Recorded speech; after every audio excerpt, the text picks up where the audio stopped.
welcome to First Parish at Groton. I'm Allison Chase. I use she, her pronouns.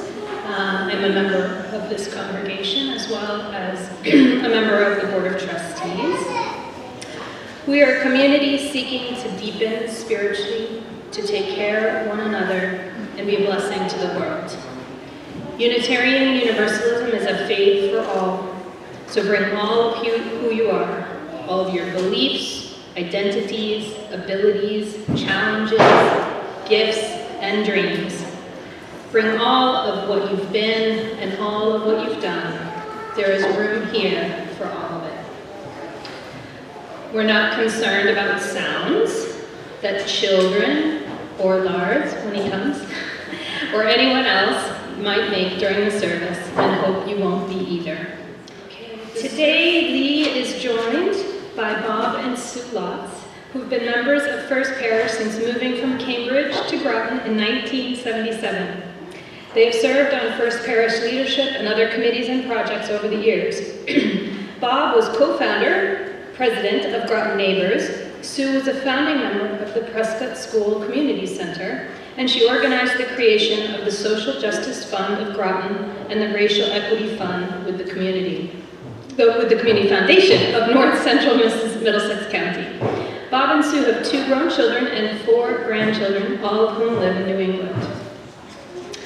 Our congregation includes a wide diversity of beliefs, and we know we don't need to think alike to love alike. We invite you to freely translate the language you hear today. Our sanctuary is not this room or any place at all. Sanctuary is what we create together. Please come in and rest for a while. You are so welcome here.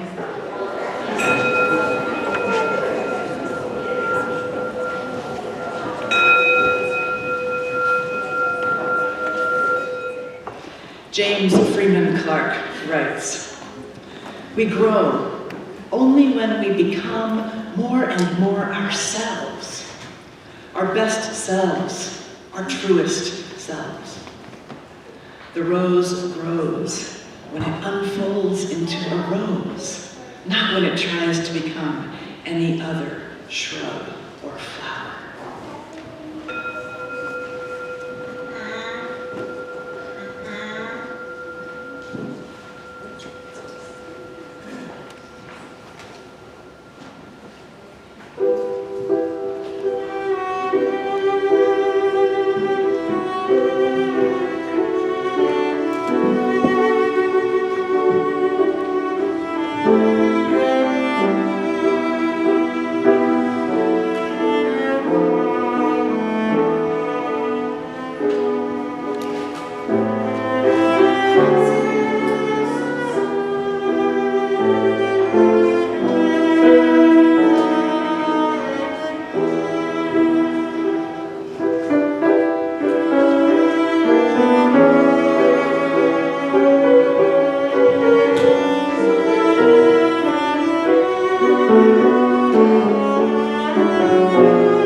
risen and shone. The three bells at the start of worship invite you to settle into your body more fully.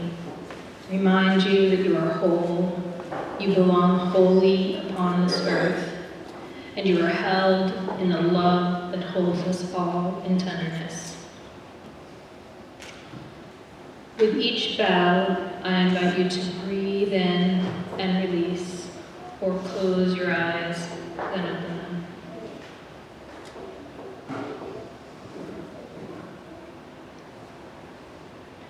The first bell is for you.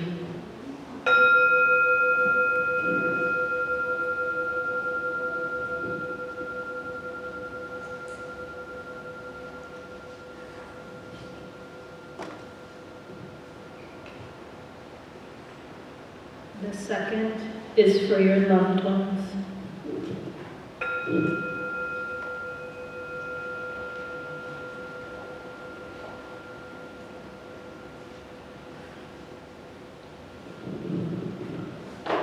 And the third is for the world.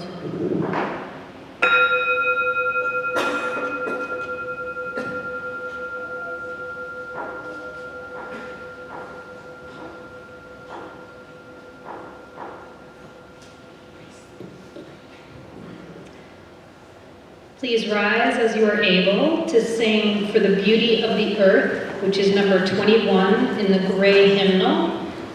Please note that we've altered a couple of words in the final verse for inclusivity, and those changed words are in your order of service.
Today we're switching things up. We're doing the peace candle first.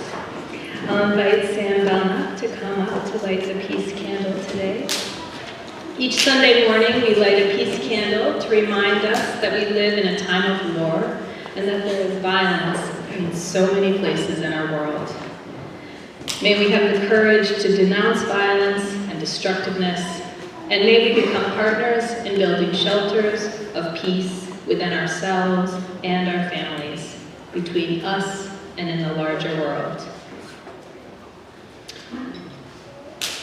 Thank you, Sam. If you're with us remotely, I invite you to get a candle and light it as we light our common chalice in the meeting house. Bob Lotz will light our chalice this morning.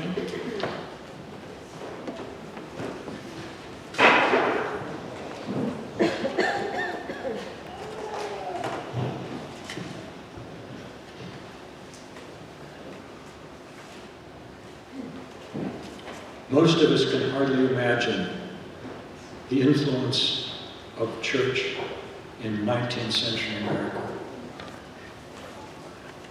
It was so important in the daily lives of people, in their actions, and in their political strife. The Unitarian Universalist values across congregations now, and here at First Parish, came about through many significant transformations from those early days of 19th century Transcendentalists and Unitarians. The Unitarian Universalist Association recently published a book, Conflagration, How Transcendentalists Sparked the American Struggle for Race, Gender, and Social Justice. Today's service, we will share some of the more interesting and important steps in this evolution, as well as some surprising did-you-knows. We hope this taste test will sharpen your appetite to learn more about Transcendentalists and their influence on Unitarian Universalist thought, and on our own First Parish operations and activities, and on the impact, actually, on the United States generally, over the years from early 19th century, early 19th century to today. What can we say about Transcendentalists? At the start of our service, Allison rang the bell 3 times, one each, one for yourself, one for your loved ones, and one for the world. These 3 foci actually parallel 3 foundational elements in 18th, 19th century Transcendentalists. Self-culture, discover and develop yourself. Spiritual friendship, help each other to realize one's highest potential. And third, take social and political action for the good of all. Did you know Concord was not the most active center of Transcendentalism? Most of us recognize Ralph Waldo Emerson and Henry David Thoreau as the Concord-based writers and speakers. They traveled around the country talking about Transcendentalism. But most people don't know is that Boston was really more engaged in transcendental thought and work, in outreach, in social and political action, and so much of this activity was based in Unitarian churches in Boston. One of the most influential and connected Boston Transcendentalist Unitarian ministers was James Freeman Clarke, and we heard a quote from his writing earlier. That was taken from the book Self-Culture, Physical, Intellectual, Moral, and Spiritual. It went through some number of editions. It's a very popular book in the 19th century. This self-culture addresses that first bell about goodness of and for yourself. Man's duty to grow. Here's some more. This is more James Freeman Clarke. Man's duty to grow. We grow when we become more and more ourselves, our best selves, our truest selves. We do not grow when we try to become like this saint or that genius. The rose grows when it unfolds as a rose, not when it tries to become any shrub or flower. I light the chalice in appreciation for that first of the 3 Transcendentalist Unitarian mandates, to become more ourselves, our best and our truest selves.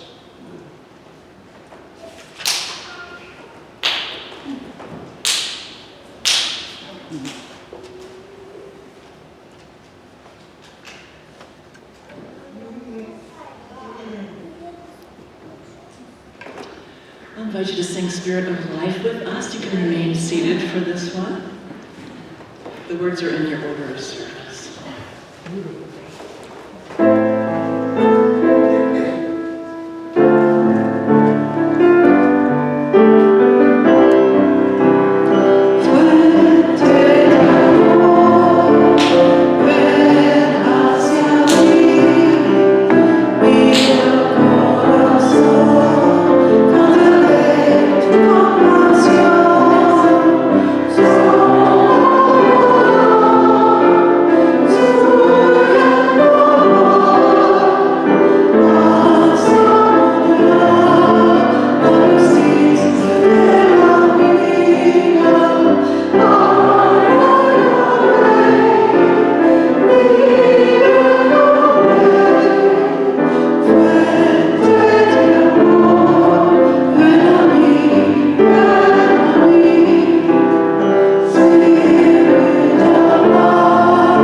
Somebody else who just wants to be closer for our story today. I use they, them, their pronouns. I am serving as sabbatical minister. I will be here working with Aaliyah after she returns on May 14th through the end of the church year, which is June 18th. All right, come on down. Woo, we got like packs of children today. Wow, and May, I mean, you know.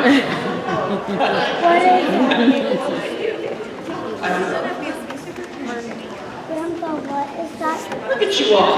You're gorgeous. Look at my wristband. Nice wristband finish.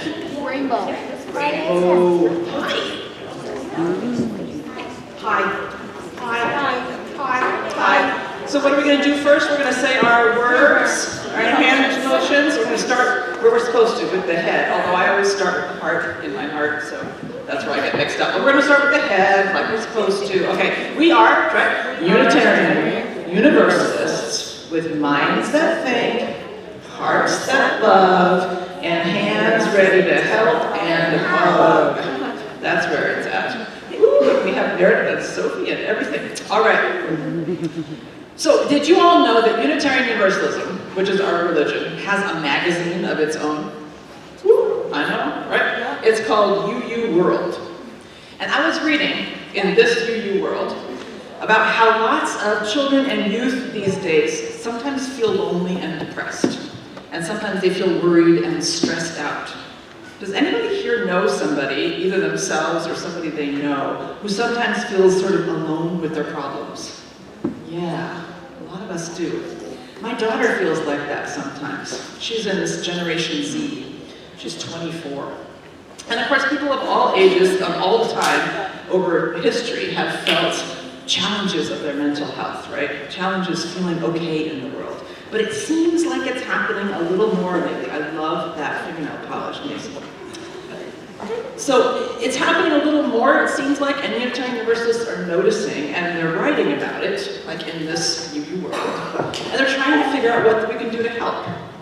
And one interesting thing I learned from this is that when young people have one adult, one grown-up that they can trust, who they can trust to tell the truth to, and who you know that no matter what you say to them, they'll respect you and they'll listen, right? So having just one grown-up like that cuts the chances of you feeling really, really alone in half. So if your chances were like this, it goes to half. That's a big jump with just one grown-up. Okay? And here's the real kicker. If they have 5 grown-ups they can trust, 5 adults, then the chances of you feeling really alone with your problems go down by 85%. That's like this. It's a lot. So then I started thinking, okay, when I was a kid, it's true, I had a bunch of grown-ups who were really important to me, who weren't in my family. And I loved, to me, the important part was that it didn't seem like they were there to help me, but we were actually friends. We had a relationship.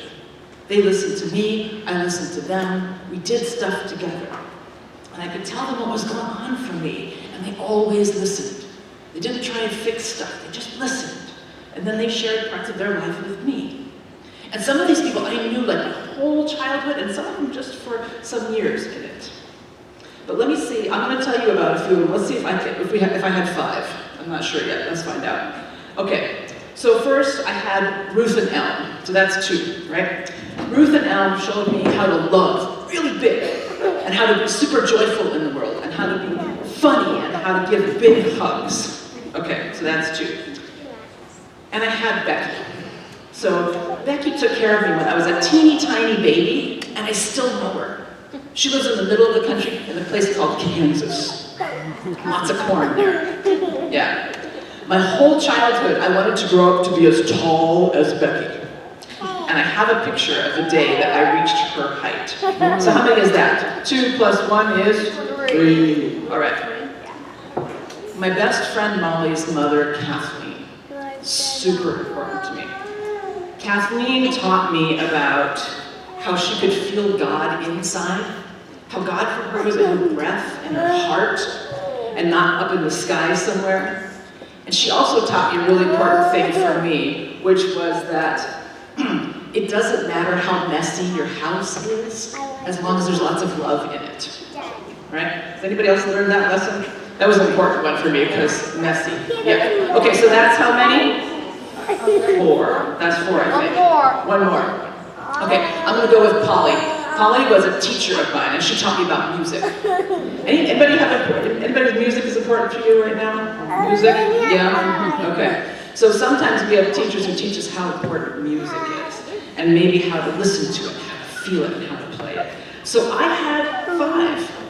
And I think that's part of why I somehow got through it all, because being a kid is hard, y'all. You probably know that better than I do now.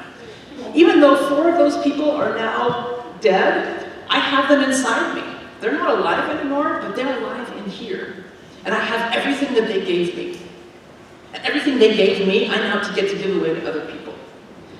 So the important thing, I told you about like sort of what they taught me, but the important thing was they knew what was going on with me, and I could talk to them. And I could tell them how I really felt. How I really felt. And they never acted like I was annoying. So today in our service we're going to talk about somebody called James Freeman Clarke.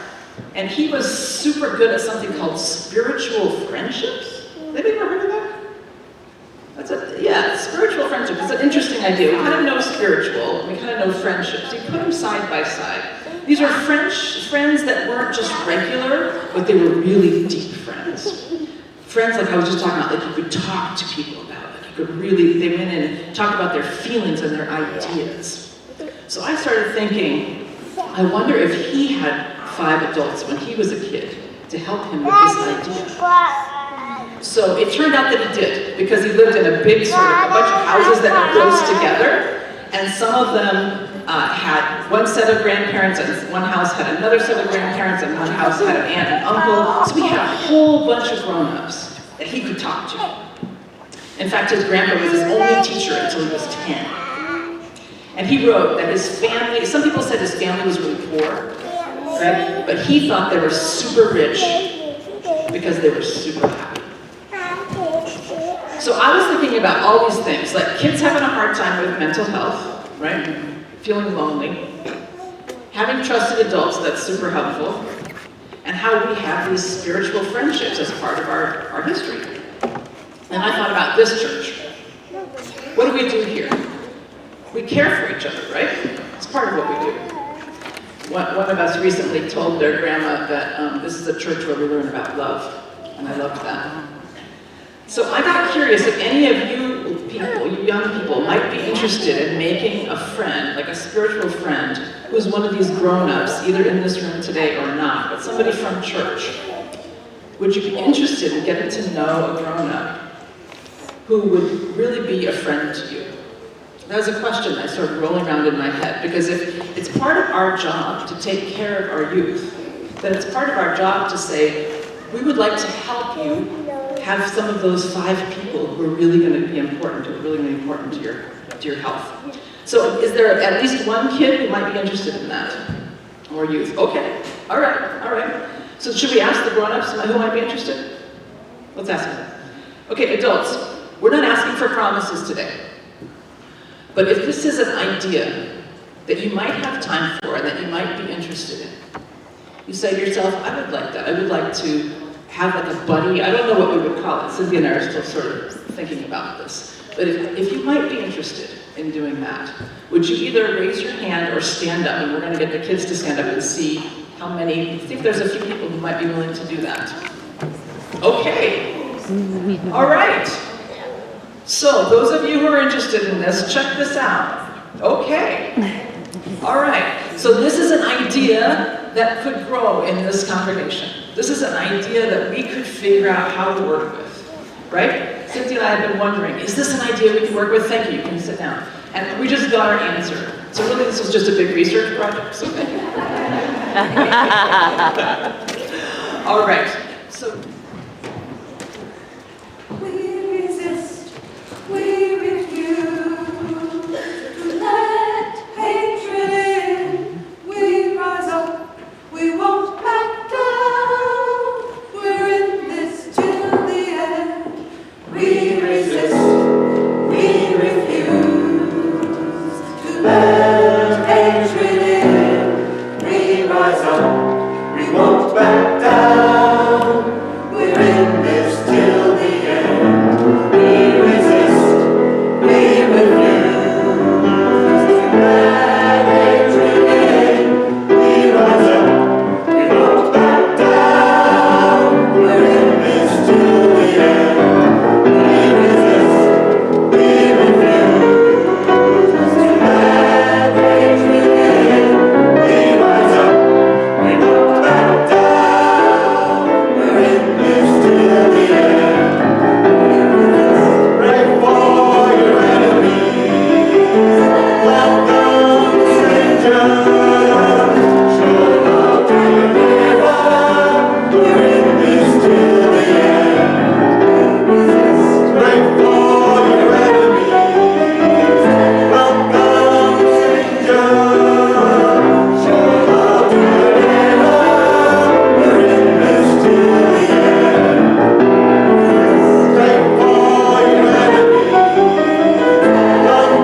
till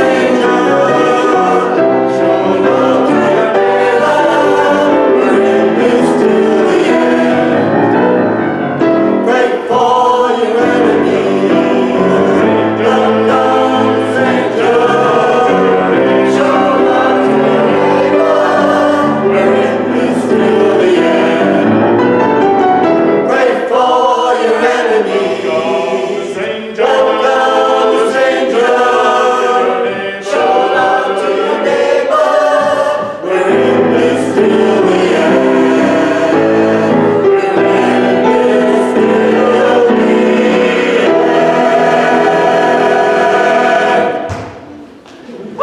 All right.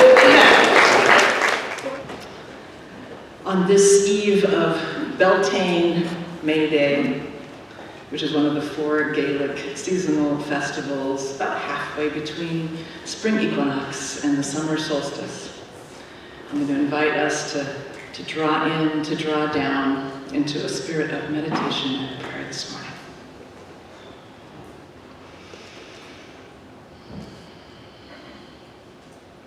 God of many names and no name, help us remember our roots go deep into the earth.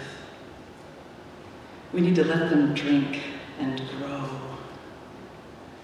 May we feel how we belong to the joyful, abundant, fierce earth. The legacy of the creatures we have always been. Help us feel the center of deep reverence, of wonder, of transcendent beauty. To live on a planet born from the dance of earthquakes. And here in the center of us, this most radiant, transformative love. The force moving it all. May we fall in love, show up unapologetic for each other, tender and formidable. May we know the roots of our beauty, the foundation of our joy, the wellspring of our strength. Our capacity for the love and life of this world is knowing we have each other. And it's based in knowing whatever life brings us, we've got roots and we've got wings, and we rest in this implausible, disarmed love. Help us allow that love to claim us entirely, to be certain we were made for it. Nothing has prepared us for this, and everything has prepared us for this.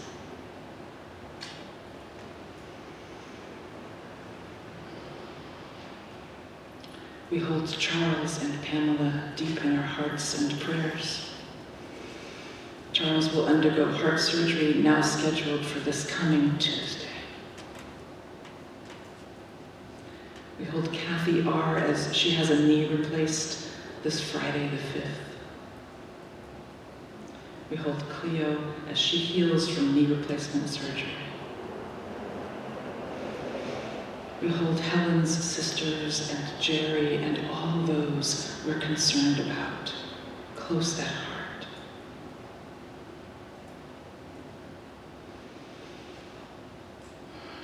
Beloved Spirit of Life, when there are no clear instructions, help us fall deeper in love.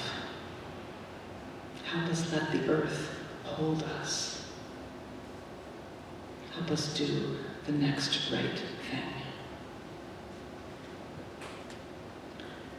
May we rest in the stillness of the quiet for a moment.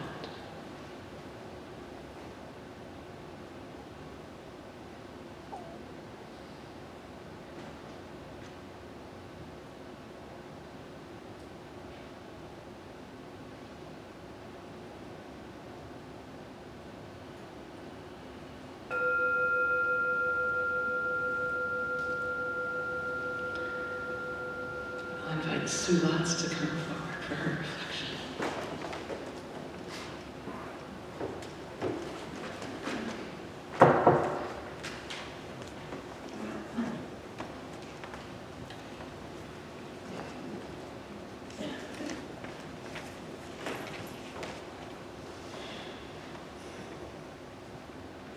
As Bob mentioned earlier,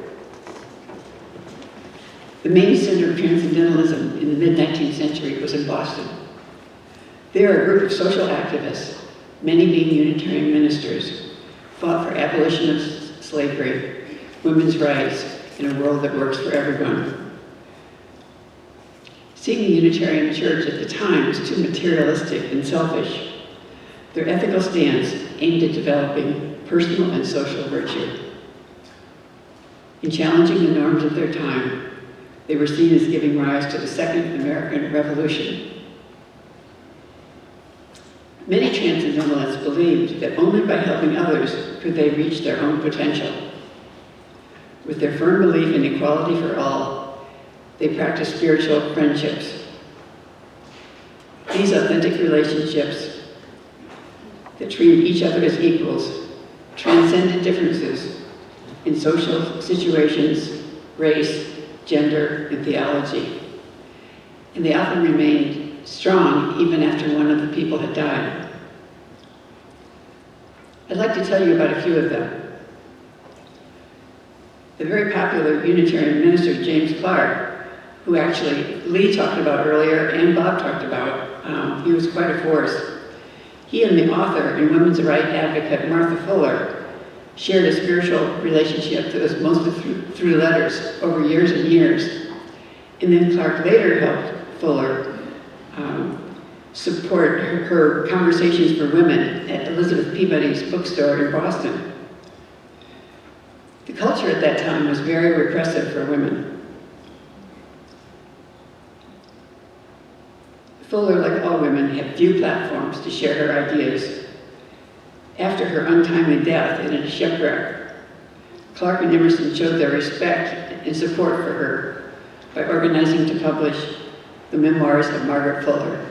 As a woman, she had not been allowed to publish anything on her own. Also, Theodore Parker, another force at that time, was a very radical Unitarian minister. So popular that sometimes he attracted an audience of 3,000 people in Boston. His strong support of the black abolitionist, Frederick Douglass, was so controversial that he sometimes had to keep a pistol beside him when he was writing his sermons. 20 years after Parker was buried in Florence, Italy, Douglass visited his grave there and was just amazed to see how simple it was.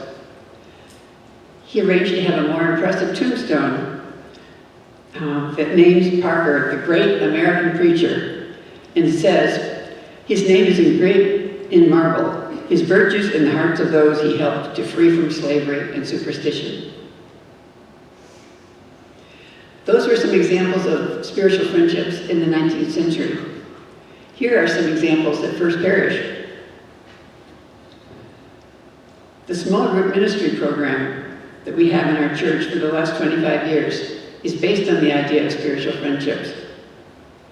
Spirit Life 1 and Spirit Life 2 that were developed when Charles Gaines was a minister from 1996 to 2000 focus on writing and sharing a spiritual autobiography and of looking at values, purpose, and passions and what we want to do before we die. In preparing for today's service, I came across these words that I wrote in Spirit Life 1 some 20 years ago, expressing my own transcendentalism at the time. To be honest, I wasn't sure whether I should share them or not, but here goes. I am one with the source. I'm one with universal energy. I'm connected to God, my soul, the oceans, mountains, skies, and stars, and all living creatures. I'm an eternal being, now blessed with a human life and a human body. My ultimate purpose is to be true to myself and my source. Just reading these words makes me feel more alive because they really do connect with my highest self.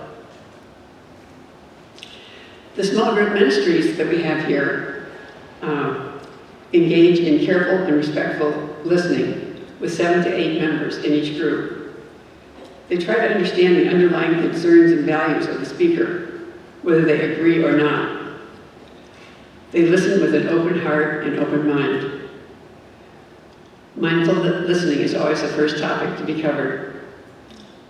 The deep conversations that develop are a way to love and be loved. This is building spiritual friendships. New groups have emerged that include singing, art, sermon writing, aging, and grief. And I'm sure there are many others that I don't know about. And like the Transcendentalists, group members are encouraged to share their inspiration throughout the church. In so doing, these norms that foster spiritual friendships become part of the social fabric of the church. I only wish I knew how many people had actually participated in these groups. We really have a critical mass. And beyond that, church members practice spiritual friendships into the world, transcending differences of race, gender, class, and theology. Our Coming of Age Mentors program also incorporates spiritual friendships. Adult mentors support youth in their exploration of spiritual issues. The learning is definitely mutual, and the friendships are often lifelong. I was honored to mentor Clara O'Rourke several years ago, and can attest that I continue to feel deeply blessed by our ongoing spiritual friendship, and the learning is definitely mutual. And we can see from Lee's Time for All Ages this morning the importance of spiritual friendships for children, and the things that we read about mental health these days really stresses the importance of our getting involved. So I think it's great that so many hands went up to help out with this effort. In our spiritual friendships, traces of Transcendentalism are very much alive here at First Parish.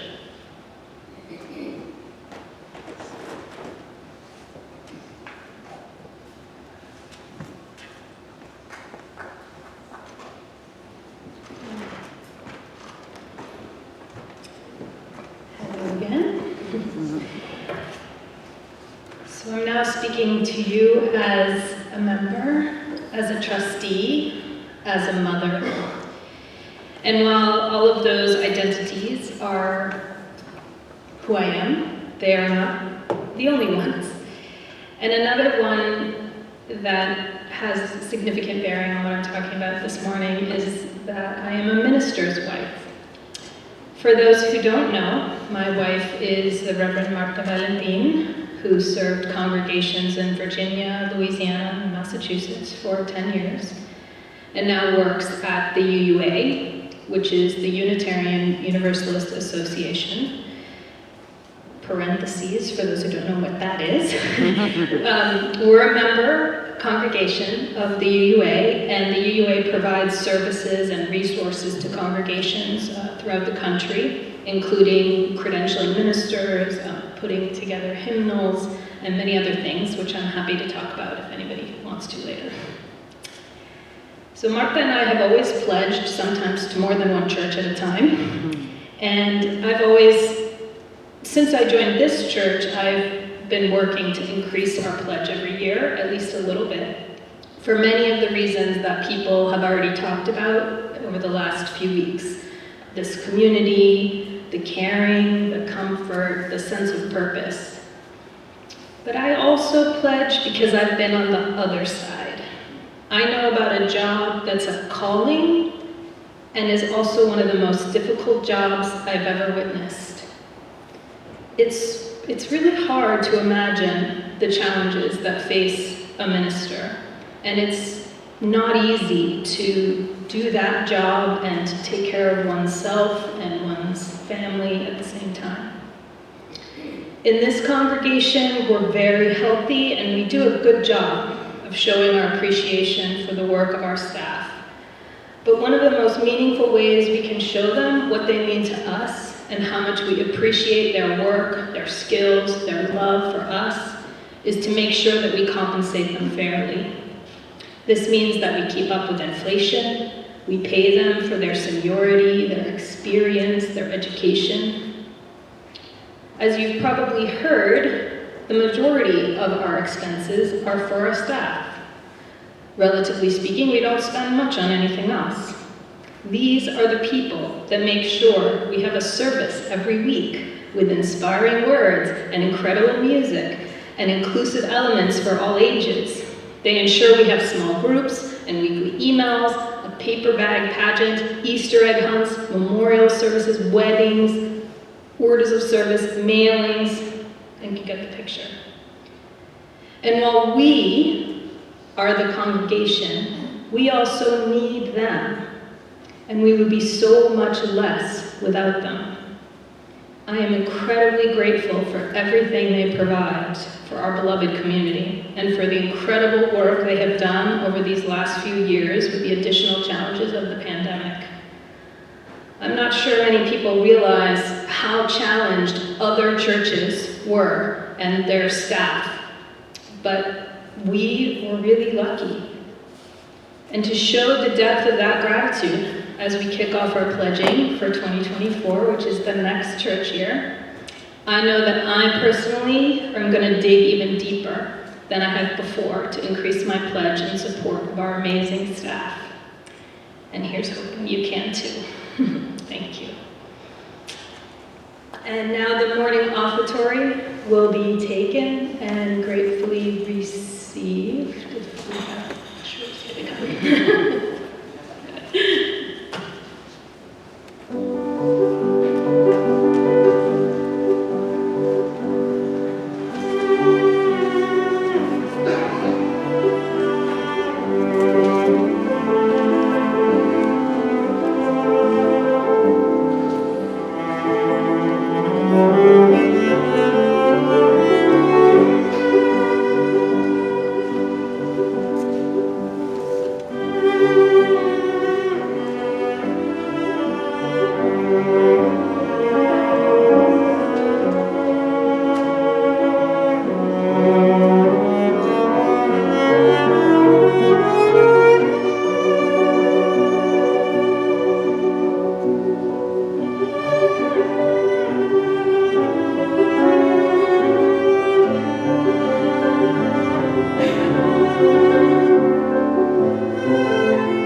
There's supposed to be words after that? How does that work again? Thank you, Susan. Thank you. I'm learning how to play the cello, and it doesn't sound like that. At all. The three bells at the beginning of our service are for you, for a loved one, and for the world. Our mission statement is in three parallel parts as well: to deepen spiritually, more for the self, to care for one another, focus on loved ones, and to be a blessing to the world, focus on service to others. So Bob told you about Transcendentalist self-culture and how we see that today, and the ways that we encourage ourselves and each other to become our truest, best selves. And Sue talked about the middle part, caring for one another through the art of spiritual friendship, and how that Transcendentalist legacy lives here in Spirit Life 1 and 2, and in small group ministry and in mentor programs, and maybe in an up-and-coming buddy program that's a resurrection of probably 10 other programs since 1655. So here's the third part, being a blessing to the world. When Transcendentalism first started to develop, 1820s, 1830s, there was a real separation between the Transcendentalists and the abolitionists. The abolitionist focus was to end slavery immediately. And those two groups at that time seemed like they had quite different goals and different approaches. But over time, key people, including James Freeman Clarke, who we've been talking about, Lydia Mariah Child, who's one of my people, and these continued conversations softened the divisions. And they found each other by the 1850s on quite common ground, working together to build this incredible coalition that actually turned out to be the most influential period that Unitarianism has ever had in this country. Unitarianism is half of our religious heritage. Universalism is the other half. Unitarianism as a religion changed tremendously as a result of the Transcendentalists. The Orthodox Unitarians of the early 1800s would not recognize us and what we do in this church as their descendants. James Freeman Clarke, by the end of his life in 1888, was the most influential Unitarian minister in America. And many of the important changes that he brought were about being a blessing to the world. So did you know people used to own pews? He got rid of pew ownership and modeling it in his church, and then other people followed, right? And he said that everyone who agrees to live with the covenant of the church, contributes time and treasure insofar as they can, is an equal voting member of the church. That was radical. Seems normal to us now, right? Clarke brought the idea that the members of the church are jointly responsible for the spiritual health of the church. There are many ministries. That was radical. Clarke brought the brand new idea then that church services could include lay people. And horrors, even women. Imagine. He didn't even think about non-binary people, not a thing. He brought the idea that there could be singing in church. They used to get up on the high pulpit and read the hymns, y'all. I kid you not. Clarke brought his church members together outside of service time and asked them what was on their hearts. Sound familiar? And from those conversations with his parishioners, that's how they decided what their social justice projects were going to be. In his church in Boston, the first social justice project in the 1840s was to provide safe refuge for women fleeing domestic violence. Their second big project, was to build a home for aging black women who had been domestic servants, who were kept out of the aging homes for white women. Many Unitarian Transcendentalists started big, important institutions. Did you know Julia Ward Howe never went to seminary, but preached so much that she founded the first women's ministerial association in this country? The founder of the Sanitary Commission, which was the precursor to the Red Cross, was a Unitarian minister, Henry Whitney Bellows. The Red Cross itself was also founded by a Unitarian, Clara Barton. Dorothea Dix was a Unitarian who drastically reformed nursing and started the first national programs to support people with mental illness. We could go on and on. And as Sue mentioned, one of our most radical Unitarian ancestors was Theodore Parker. Now, Sue mentioned Parker's spiritual friendship with Frederick Douglass and also with Margaret Fuller. Douglass is the one who made sure that Parker got a proper tombstone when he died of tuberculosis pretty suddenly when he was on vacation, or visiting, I don't know what they call it vacation, but visiting Rome. So President Obama had a rug made when he came to the Oval Office with 5 inspirational quotes on it. Anybody ever remember that? So one of the quotes was, "The arc of the moral universe is long and it bends toward justice." On the rug, it's attributed to Martin Luther King Jr. And while it is true that Reverend Dr. King said that, he didn't write it.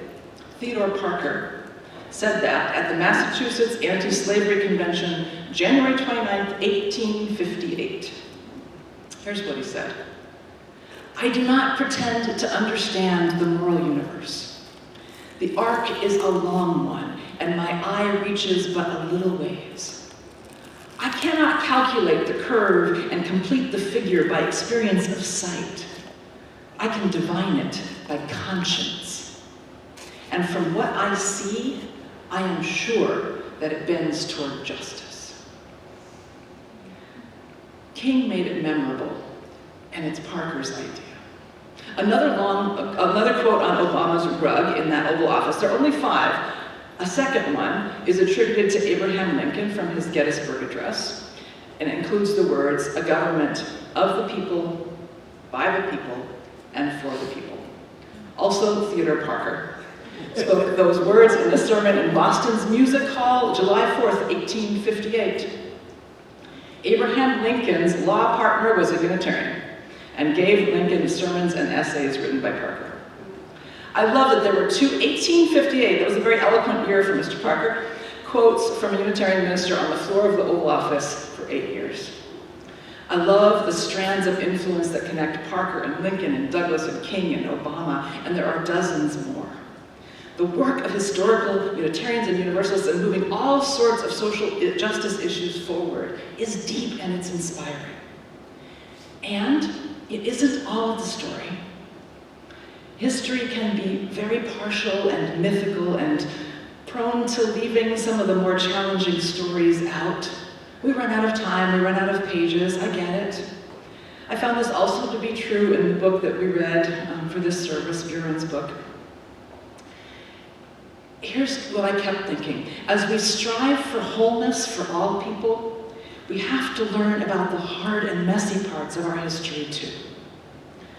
It is my sorrow to tell you that the dreadful 1850 Fugitive Slave Act was supported by Unitarian Senator Daniel Webster and was signed into law by Unitarian U.S. President Millard Fillmore. They are also our ancestors. The Fugitive Slave Act was first enforced by Unitarian judges. And the president of the American Unitarian Association at that time said, "It is our duty under the Constitution to return the fugitives. I would return my own wife and mother to slavery to save the Union." Theodore Parker responded from the pulpit by pointing out that this gentleman did not say he would return himself to slavery. Noted. And then Parker said this, "I say this solemnly.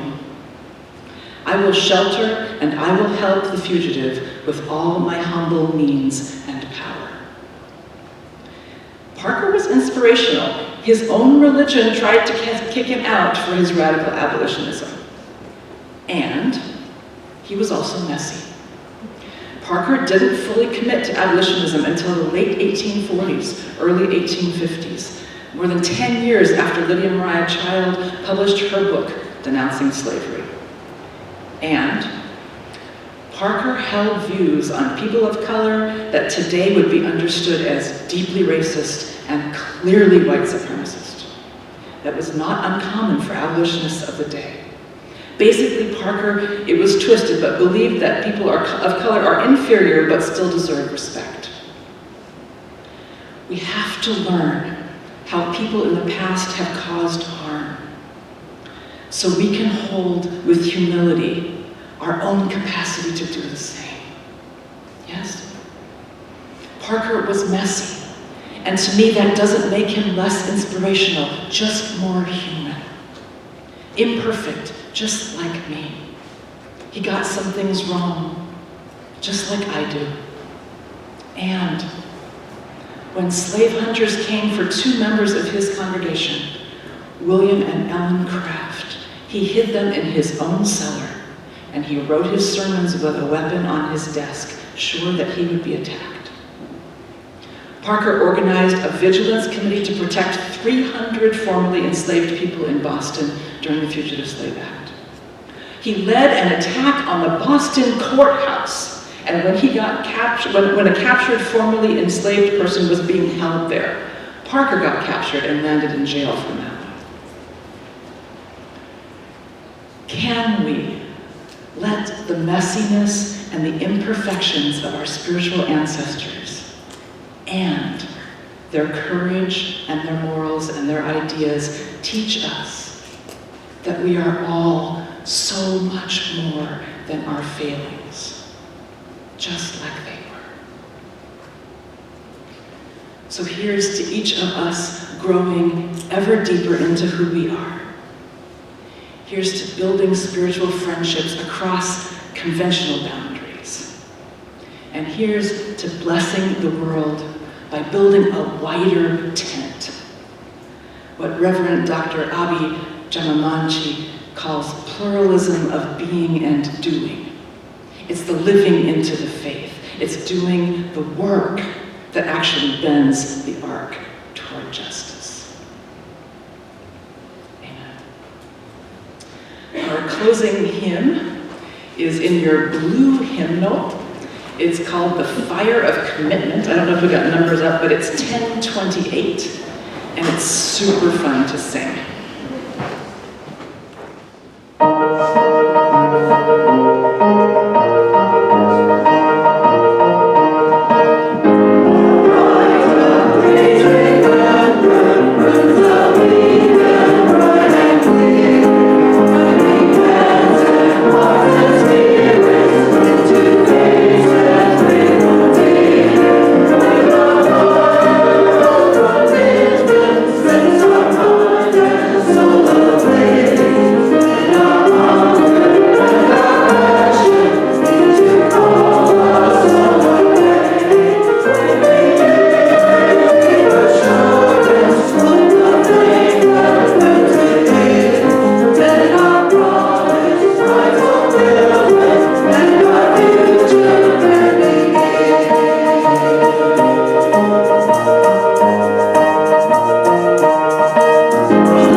And all shall be well, and all shall be well, all manner of things shall be well. Thank you to Sue and Bob, thank you to Susan, thank you to Allison, thank you to Sharon. If you would, behold each other, experience each other, and add a heart hand and a reaching hand. And remember, we are woven together across time and distance, across friendship, across generations, through strong and sturdy threads of love. Go in peace, beloveds. You be the blessing